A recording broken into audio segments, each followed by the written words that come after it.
Bem-vindos ao canal Modernidade e Ciência. Vamos direto ao ponto, fazendo alguns cálculos. Vamos fazer alguns cálculos aqui. Está sendo noticiado em vários meios da imprensa que talvez o Brasil possa ter um teto para a exploração de petróleo. Pois é, limitando o nosso potencial de extração do petróleo. Vocês duvidam disso? Procurem aí, vocês verão. Eis que a ministra aí do Meio Ambiente, Mudanças da Natureza, dos Grilos da Floresta, deu uma entrevista ali para o Financial Times. E é interessante que tão logo a notícia é publicada, se vocês entrarem no site do Financial Times, vai estar ali, outros jornalistas aqui no Brasil, aquela imprensa amestrada, como eu já comento com vocês sempre, eles já têm uma matéria pronta, dizendo, comentando, até aquele correspondente fica lá em Genebra dando palpite no Brasil, né? Fica lá em Genebra dando palpite sobre o Brasil. Já tinha uma matéria fofa pronta. Como é que isso acontece? Bom, isso acontece porque eles se falam. Então, mesmo antes da matéria ir para o ar, eles já estão trocando mensagens ali. Ele já tem um rascunho e ele publica imediatamente. Ele tem o chapa dele lá na Inglaterra, do Financial Times, diz, vai subir tal hora no dia tal. E aí ele já tem a matéria que vai subir também, né? Vocês não acham que ele vai ficar todo dia lendo, né, o Financial Times para descobrir que houve uma entrevista. Não é assim que as coisas acontecem. Isso é tudo um jogo combinado. Nenhum jornalista desse, como diz o meu amigo Julinho, ninguém leva a bola nas costas, Paulo. Ninguém nesse meio leva a bola nas costas. Então é isso aí. Agora vamos para os cálculos. Bom, querem limitar, então, o Brasil, na cabeça dela, né, na cabeça da ministra, querem limitar o Brasil na sua produção de petróleo. Veja se a Noruega, né, com um fundo soberano de $1,5 trilhão, que conseguiu em 50 anos explorando o petróleo, imagina o quanto a Noruega exportou o petróleo para o mundo todo. E aí você acha que a Noruega agora quer cuidar da Amazônia. Não, você deve estar de brincadeira comigo, né? Você acha que a Noruega vai parar de explorar petróleo? Os Estados Unidos vão limitar a produção de petróleo, todo o potencial. A Aramco, já ouviram falar na Aramco, a empresa da Arábia Saudita, ela está prestes a montar mais uma super planta para fertilizantes, produtos petroquímicos, e ela vai diminuir a produção de petróleo. Não, enquanto houver demanda, o petróleo será extraído, você pode ter certeza. Mas o Brasil, num ato magnânimo, com todo o potencial que nós temos, vai limitar. A ideia é limitar a sua produção, gerando pobreza para a população, né? É essa que é a ideia. Veja a situação do Amapá, um estado que preserva muito a natureza, tem índices de preservação bastante elevados, acima da média do Brasil, mas tem um índice de desenvolvimento humano, um dos piores do Brasil. O que vocês acham que a população, em grande parte do Amapá, gostaria? De receber royalties da exploração do petróleo na sua costa, não é? Só dos 8%, aqueles acadêmicos, né, academia, né, ele ganhou o salário dele na Universidade Federal, é claro, eu sou contra, claro, ele tem o salário dele de mais de R$30 mil por mês, ele é contra. Aí tem aquelas ONGs pagas, né, por todos esses fundos internacionais, essa coisa toda, né, aqueles jornalistas ativistas, né, e os tontos. Então aí dá 18% que é contra a exploração de petróleo no Amapá, 18%. O resto da população ou é a favor ou não tem nada contra, certo? Aí nós vamos relegar o Amapá a não ter a mesma renda que teve outros estados do Brasil. Veja, né, a Bahia, o Rio Grande do Norte, o Rio de Janeiro. Isso resolve tudo num estado, do ponto de vista de receita? Não resolve tudo, né, no estado. Mas é uma grande fonte excedente de recursos que você vai deixar no fundo do mar só porque você quer ser o gostosinho da COP, quer chegar na COP 30 dizendo eu parei de produzir, eu não vou furar mais nenhum poço. Não vou furar mais nenhum poço aqui. É isso, né? Bonito, né? Essas pessoas não vão estar aqui daqui a 20 anos, 30 anos, para ver o mal que eles criaram para toda essa população. Não estarão, né? Do mesmo jeito que as decisões desse mesmo tipo de gente, 20 anos atrás, querendo construir hidrelétrica de fio de água, deu no que deu. Você tem 3 usinas tremendamente ineficientes, Jirau, Belo Monte e Santo Antônio. É só vocês pesquisarem, vocês vão ver no site lá da agência de energia o percentual do que trabalha com capacidade máxima comparada às usinas hidrelétricas de reservatório que eu já tratei aqui no canal. Agora, como eu prometi, vamos aqui para os cálculos. Por que esse pessoal só vive na base da falácia, só vive na base daquele papinho fofo que eu chamo?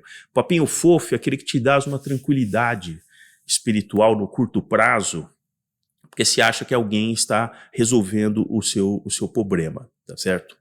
Mas não vai resolver o seu problema no médio e longo prazo, não vai. É só um papinho fofo. Porque ninguém faz conta, eles não querem fazer conta. Né? Vejam que eles só falam da ideia, não vamos limitar o teto do Brasil. Muito bem. Então, vamos fazer algumas contas para vocês verem como isso é uma grande falácia. Vou fazer sempre números assim, arredondados aqui, tá certo? Não são totalmente precisos, né? E aí os haters ficam ali, né, ouriçados. Ah, não, mas você não usou a segunda casa decimal. Não usei mesmo, viu? Não usei, já vou avisando, não usei a segunda casa decimal. O mundo produz diariamente algo em torno ali 90 milhões de barris equivalentes de petróleo. Bom, aí a gente tem que falar um pouco do barril equivalente de petróleo. O barril equivalente de petróleo é uma medida já antiga, criada inicialmente com medidas inglesas e americanas em galões. Né? Então ali, alguns usam 42 galões, 45 galões, o que daria americanos, galões ingleses, enfim, daria em torno ali de 159 litros. Esse é o barril equivalente para você mundialmente dizer quanto que você está produzindo em barris equivalentes. Então tem uma unidade de medida, uma unidade volumétrica de medida. O barril mesmo físico, se você for olhar ali, por uma questão de facilidade ali, de cálculo, ele está em 200 litros. Né? Esse é o barril físico, mas a gente está falando aqui de barril equivalente de petróleo. Estou falando isso porque há uma diferença se eu usar os 159 litros ou usar 200 litros, o cálculo poderia ser radicalmente diferente. Por isso que eu estou fazendo esse adendo aqui. Muito bem. Também numa média, porque o petróleo tem qualidades diferentes, enfim, densidades diferentes, cada um tem um DNA, né, dependendo de onde foi extraído. Né? Mas se considera que um barril equivalente de petróleo, ele tem uma quantidade de energia, que são aqueles joule, né, que a gente pode medir em quilowatt-hora, certo? Né? Então, quilowatt-hora, na verdade, é uma medida que traduz quanto de energia tem ali, para você comparar com outras fontes de energia, certo? Então, um barril equivalente de petróleo tem ali em torno de 1,7 megawatts-hora de energia, ou, se você preferir, 1.700 quilowatts-hora, né? K de 1.000 e mega de milhão, certo? Então, o que importa é isso. Cada barril extraído, você vai conseguir extrair no que você quiser 1,7 megawatts-hora. É só você começar a fazer a conta de quanto é 1,7 megawatt-hora com qualquer outra fonte de energia que uma fábrica, um conjunto de residências. Quanto é esse 1,7 megawatts-hora? Né? Quantos barris de petróleo eu precisaria para uma termoelétrica para uma cidade de 200 mil habitantes? E é interessante você comparar com outras fontes de obtenção de energia, fora as fontes como carvão, gás natural. Não. Vejam a área equivalente de placas fotovoltaicas, rotores eólicos naquelas fazendas eólicas que você precisa para conseguir uma energia constante de 1,7 megawatts-hora de um barril de petróleo. Né? Lembrando que as fontes limpas, como se diz, elas são bem-vindas, mas elas não são constantes, elas interrompem o seu fornecimento em função das condições, como a gente já tratou aqui. Pois é, o mundo então ele precisa consumir 90 milhões de barris por dia, 90 milhões. E aí vem a ideia de assim, não, vamos fazer um teto. Você não vai mais produzir no Brasil e tal. E olha que uma observação interessante. Evidentemente que nos últimos, por exemplo, 70 anos, se a gente considerar depois da Segunda Guerra, então estou fazendo uma aproximação aqui, em 70 anos, é óbvio que motores, lâmpadas, motores a combustão, tudo que você pode imaginar, uma turbina a gás, como se diz para uma termoelétrica, ficou muito mais eficiente. Então, do ponto de vista de eficiência, de extração da energia, tirando as perdas por calor, por atrito, por processos, melhorou muito. Então, você poderia chegar à conclusão de que o consumo mundial per capita de energia, ele, de repente, pôde ficar estável, porque a produção foi mais eficiente, entregou mais energia, então você, no fundo, ficou mais ou menos mesmo com o crescimento da população. Mas não foi isso que aconteceu, porque as pessoas estão distribuídas de maneira muito heterogênea no mundo. Então, 70 anos atrás, muito menos pessoas tinham energia elétrica, olhando do ponto de vista global no mundo.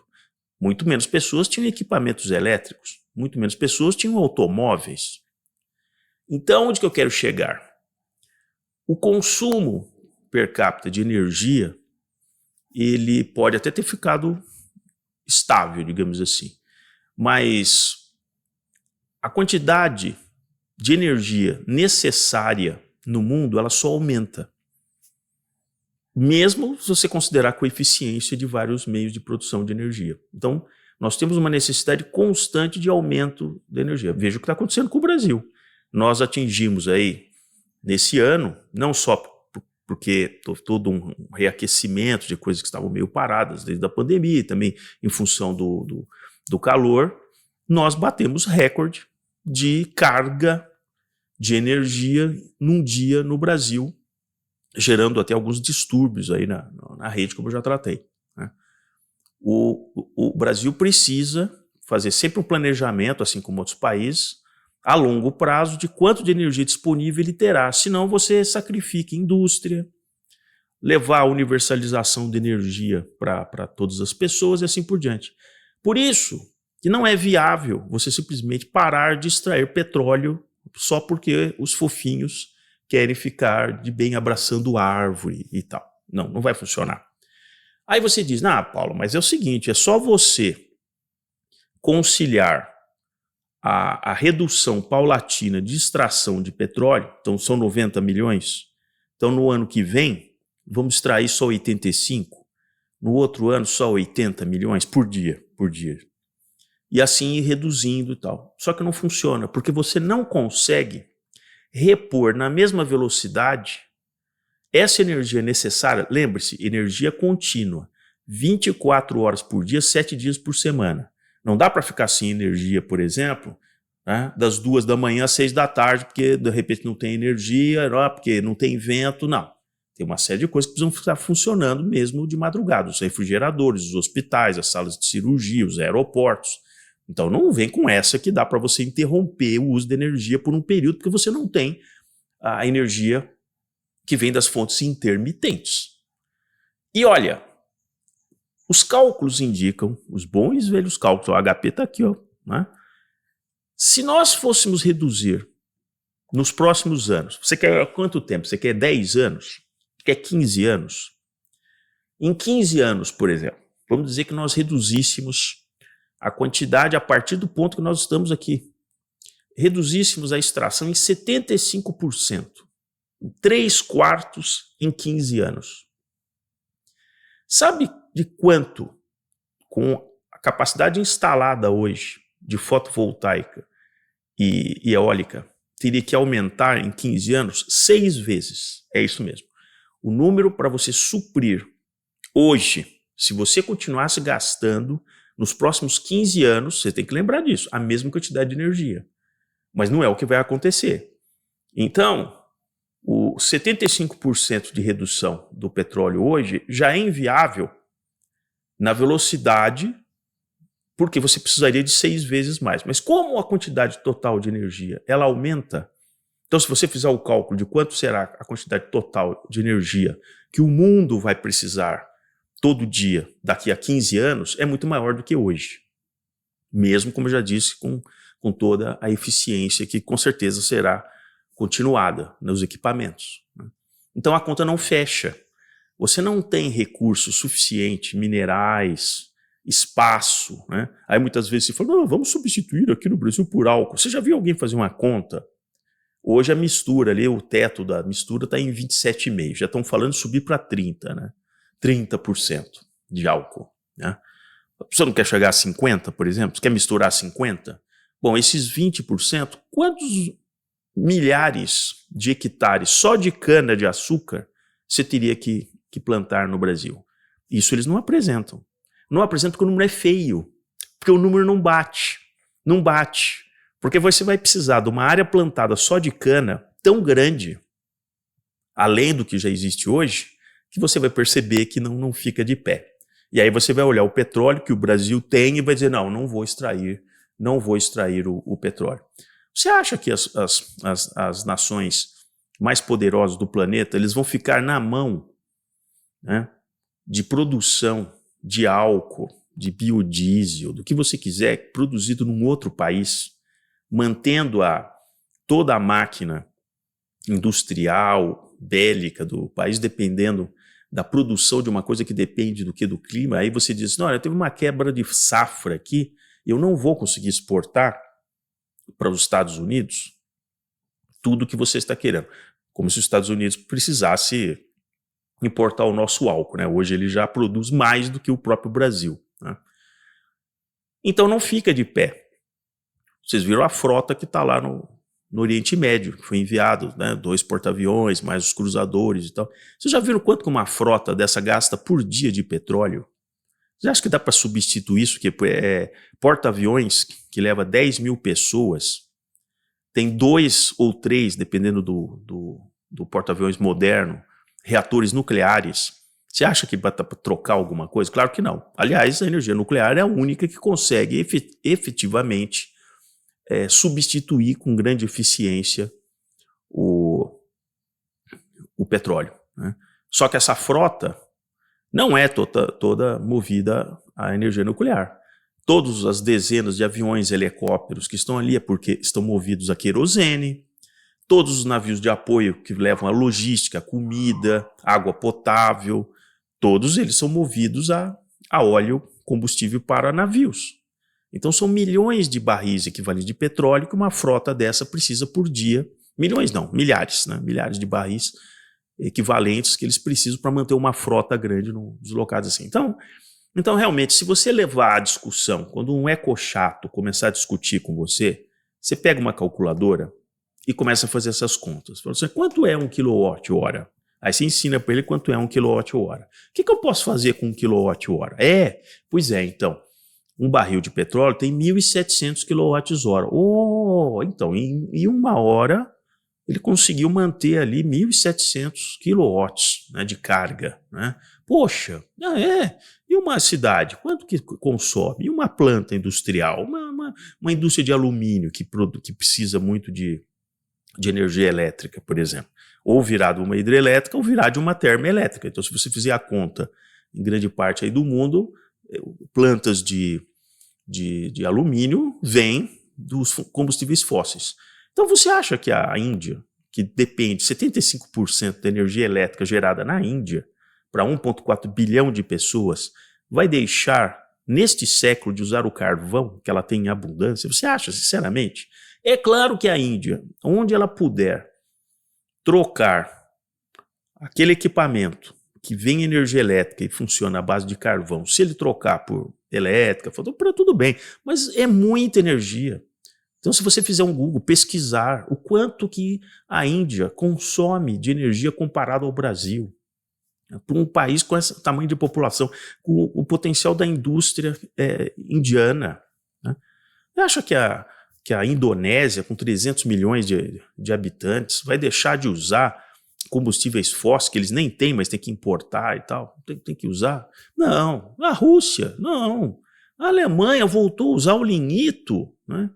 Porque perdeu a questão do gás barato que vinha da Rússia. Então, bora com isso. Aí o Brasil, de novo, vai ser o país que vai parar, vai botar um teto na sua cabeça simplesmente porque não, a gente tem que ficar de bem. Então essas pessoas não têm compromisso nenhum com a realidade, não têm compromisso nenhum com o futuro, mas estão bem na foto.